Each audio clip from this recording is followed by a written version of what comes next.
ഏട്ടത്തി എങ്ങനെ IPS ആവുക? ജസ്റ്റ് ഇത്രേ ഉള്ളൂ, ഇങ്ങനെ ആക്കി IPS ആയി അല്ലേ? അത്ര പണിയേ ഉള്ളൂ, വെറുതെ നമ്മൾ പഠിക്കാനൊക്കെ പോകും.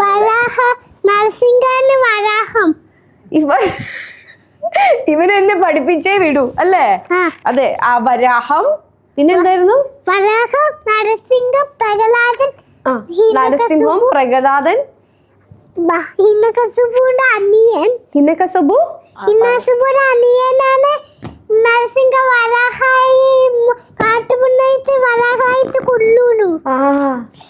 അമ്പലത്തില് ഭാഗവതം കേൾക്കുന്ന പോലെ അല്ലേ കുഞ്ഞു? അല്ലേ കുഞ്ഞ്? ഇതൊക്കെ ആരാ പഠിപ്പിച്ചെന്നെ?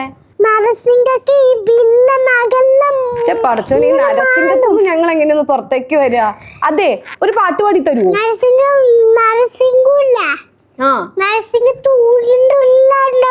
തോലിന്റെ തൂണ് തൂണ് ആ തൂണിന്റെ ഉള്ളിലാണ് നരസിംഹം ഉണ്ടാവുള്ളൂ. ആണോ?